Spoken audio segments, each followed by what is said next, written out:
नमस्कार मंडळी, श्री स्वामी समर्थ. स्वागत आहे तुमचं माझ्या यूट्यूब चॅनलवरती. आजचा दिवस तुम्हा सर्वांना खूप छान, सुखाचा, आनंदाचा आणि समाधानाचा जाऊ देत, हीच मी स्वामींच्या चरणी प्रार्थना करते आणि आजच्या या नवीन व्हिडिओला सुरुवात करते. पण त्या अगोदर तुम्ही माझ्या चॅनलवरती जर नवीन असाल तर चॅनलला पण लगेच सबस्क्राईब करा आणि कमेंटमध्ये श्री स्वामी समर्थ लिहायला अजिबात विसरू नका. उद्या 25 जानेवारीला म्हणजेच रविवारी रथसप्तमीचा अतिशय पवित्र आणि महत्त्वाचा दिवस आलेला आहे आणि आपल्या हिंदू धर्मामध्ये रथसप्तमीला खूप मोठं धार्मिक आणि आध्यात्मिक महत्त्व दिलं जातं. कारण हा दिवस पूर्णपणे सूर्यदेवांना समर्पित आहे. या दिवशी व्रत करून श्रद्धेने सूर्यदेवांची पूजा केली जाते आणि अशी पूजा केल्याने मनुष्याला पापांपासून मुक्ती मिळते, जीवनामध्ये सुख, समृद्धी आणि सौभाग्य प्राप्त होतं. तसेच आपल्या आयुष्यात सूर्याप्रमाणे तेज, आत्मविश्वास आणि सकारात्मक ऊर्जा निर्माण होते. रथसप्तमी म्हणजे सूर्य जयंतीचा दिवस असंही म्हटलं जातं, कारण याच दिवशी प्रथमच पृथ्वीवर सूर्याच्या किरणांचा प्रकाश पडला होता आणि म्हणूनच या दिवशी सूर्यदेवांची पूजा करणं हे अत्यंत शुभ मानलं जातं. यंदा विशेष म्हणजे रथसप्तमी ही रविवारीच आलेली आहे आणि रथसप्तमी ही तिथी देखील सूर्यदेवांना समर्पित आहे. तसेच रविवार हा दिवस सुद्धा सूर्यदेवांचा मानला जातो, त्यामुळे हा एक अतिशय दुर्मिळ आणि शुभ योगायोग निर्माण झालेला आहे आणि म्हणूनच यंदाच्या रथसप्तमीचं महत्त्व अधिकच वाढलेलं आहे. या रथसप्तमीचा प्रारंभ 24 जानेवारीला रात्री 12:39 होणार असून समाप्ती ही 25 जानेवारीला रात्री 11:01 होणार आहे. त्यामुळे उदय तिथीनुसार रथसप्तमी ही 25 जानेवारी म्हणजेच रविवारी साजरी केली जाणार आहे.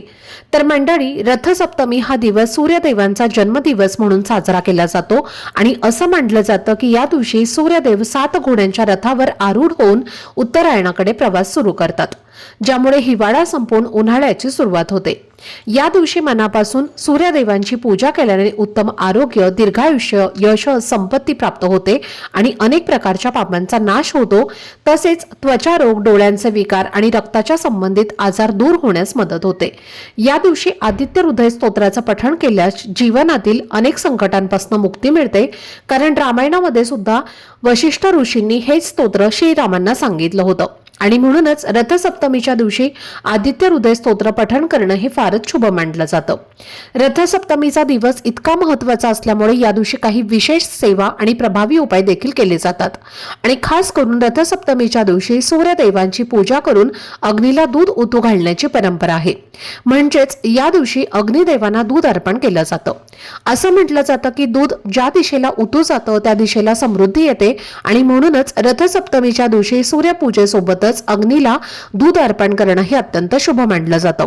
त्यामुळे अनेक घरांमध्ये सकाळी दूध उतू घातलं जातं. पण मंडळी, हे दूध उतू घालताना त्यामध्ये एक खास वस्तू टाकायची असते आणि ही वस्तू दुधात टाकल्याने अवघ्या 24 तासातच घरामध्ये चारही बाजूनी धनप्राप्तीचे मार्ग खुले होतात, राजयोग निर्माण होतो, घरातील गरिबी आणि दारिद्र्य कायमचं दूर होण्यास मदत होते आणि कुटुंबातील मुलं, पती, पत्नी यांची भरभरून प्रगती होते. तर ही वस्तू नेमकी कोणती आहे, ती दूध उतू घालताना कधी आणि कशा पद्धतीने टाकायची आहे, याबद्दलची संपूर्ण सविस्तर माहिती आजच्या व्हिडिओमध्ये मी तुमच्यासोबत शेअर करणार आहे. त्यामुळे व्हिडिओ हा स्किप न करता शेवटपर्यंत नक्की पहा, जेणेकरून तुमच्यापर्यंत योग्य ती माहिती पोहोचेल. आणि तुम्ही माझ्या चॅनलवरती जर नवीन असाल तर चॅनलला पण लगेच सबस्क्राईब करा आणि बेल आयकनला पण प्रेस करा, म्हणजे मी जेव्हा कधीही नवीन व्हिडिओज अपलोड करेन त्याचं नोटिफिकेशन सर्वात आधी तुम्हाला मिळेल आणि तुमचा एकही व्हिडिओ हा मिस होणार नाही.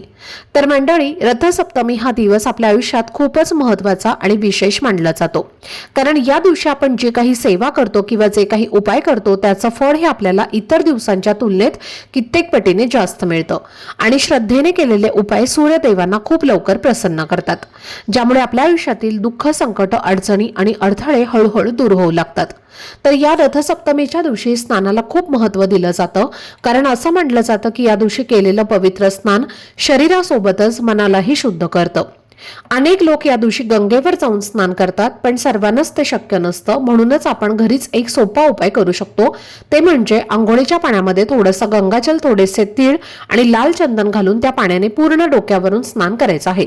अगदी जसं आपण मकर संक्रांतीला भोगीच्या दिवशी स्नान करतो तसंच हे स्नान करायचं असतं. या स्नानामध्ये घरातील लहान मुलांपासून ते मोठ्यांपर्यंत सर्वांनी सहभागी व्हायचं आहे आणि मी सांगितलेल्या या वस्तू अंघोळीच्या पाण्यामध्ये घालूनच स्नान करायचं आहे.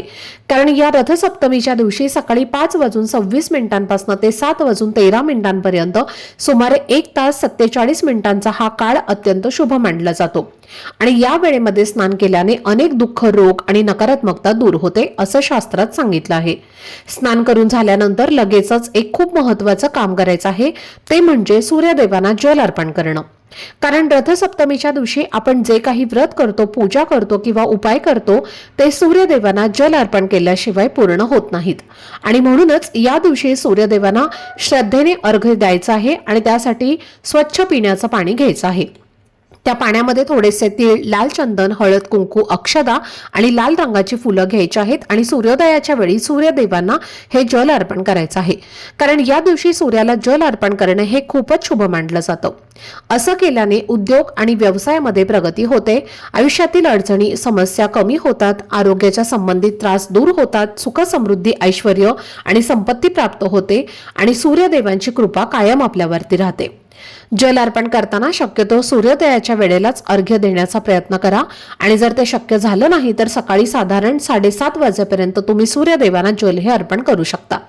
एक गोष्ट लक्षात ठेवा की हे जल थेट जमिनीवर पडेल अशा पद्धतीने जल अर्पण करू नका. त्यासाठी एखादं भांडं घ्या किंवा एखाद्या झाडाजवळ जल अर्पण करा आणि अर्घ्य दिल्यानंतर त्या भांड्यातलं पाणी तुळस सोडून इतर कोणत्याही झाडाला तुम्ही घालू शकता, पण चुकूनही ते पाणी थेट जमिनीवरती पडणार नाही याची काळजी घ्या. जल अर्पण करताना ओम गृणी सूर्याय नमः या मंत्राचा जप करा आणि हा जप मनातल्या मनात किंवा हळू आवाजात करू शकता. या रथसप्तमीच्या दिवशी घरातील प्रत्येक व्यक्तीने अगदी लहान मुलांपासून ते मोठ्यांपर्यंत सूर्यदेवांना जल अर्पण करावं असं सांगितलं जातं. पण जर ते सर्वांना शक्य नसेल तर घरातील किमान एका तरी सदस्याने सूर्यदेवांना जल अर्पण नक्की करावं आणि जर सर्वांना शक्य असेल तर सर्वांनीच हे पवित्र कार्य केल्यास त्याचं फळ अजूनच अधिक मिळतं. आता या दिवशी पहा, घरामध्ये दूध ओतू घालण्याची परंपरा आहे.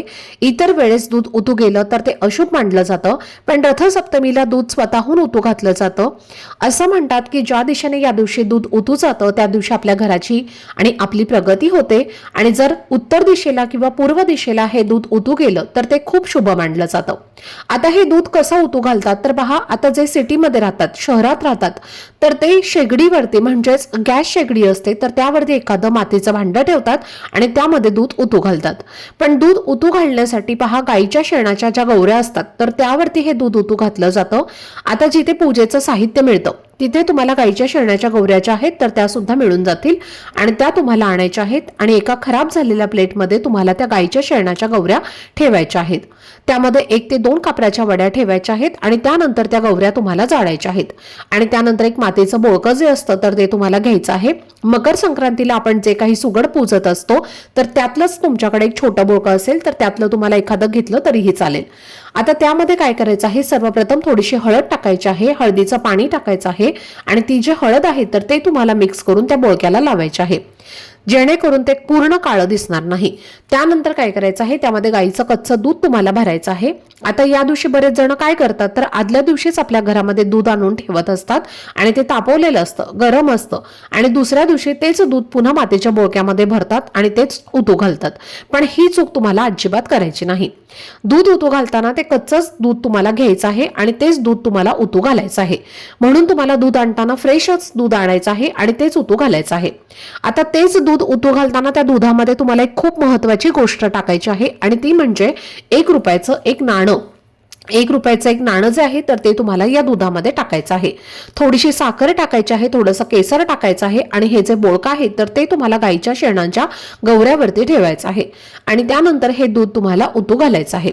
दूध ओतू गेल्यानंतर तुम्हाला तिथून उचलायचं आहे आणि त्याचा नैवेद्य हा सूर्यदेवाला देखील दाखवायचा आहे आणि त्यानंतर घरातील सर्वांनी प्रसाद म्हणून तो ग्रहण करायचा आहे. आता त्यामध्ये जे 1 रुपयाचं नाणं असणार आहे तर ते तुम्हाला तुळशीच्या मातीमध्ये दाबायचं आहे.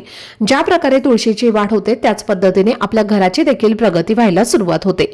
घरामध्ये राजयोग येतो आणि पैशाच्या संबंधित सर्व समस्या या देखील दूर होतात.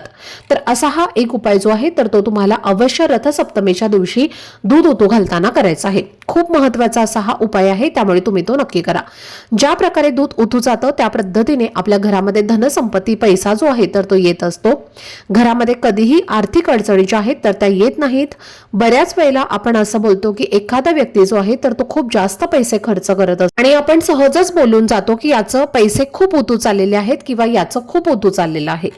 तर बघा, याच्याकडे पैसा खूप दिसतोय असं आपण सहज म्हणत असतो, पण अगदी त्याच पद्धतीने या दिवशी दूध आपण उतू जाऊ दिलं तर आपल्या घरामध्ये सुद्धा लक्ष्मी ही कायम टिकून राहते. आपल्या कुटुंबाची सुद्धा अगदी भरभरून प्रगती होते. आता जर तुम्हाला या दिवशी गाईच्या शेणाच्या गौऱ्या भेटल्याच नाही तर काही हरकत नाही, तुम्ही तुमच्या कॅश शेगडीवरती सुद्धा हे दूध जे आहे तर ते उतू घालू शकता. पण जर तुम्हाला गाईच्या शेणाच्या गौऱ्या भेटल्या तर त्याच वरती तुम्हाला हे दूध उतू घालण्याचा जास्तीत जास्त प्रयत्न करायचा आहे. नाही मिळाल्या तर हरकत नाही, तुम्ही शेगडीवरती सुद्धा घालू शकता. तर ही अत्यंत महत्त्वाची माहिती मला तुमच्यासोबत शेअर करायची होती. आजचा हा व्हिडिओ जर तुम्हाला आवडला असेल, माहितीपूर्ण वाटला असेल तर व्हिडिओला लाईक, शेअर आणि चॅनलला सबस्क्राईब नक्की करा. भेटूयात पुढच्या व्हिडिओमध्ये. तोपर्यंत सर्वांना श्री स्वामी समर्थ.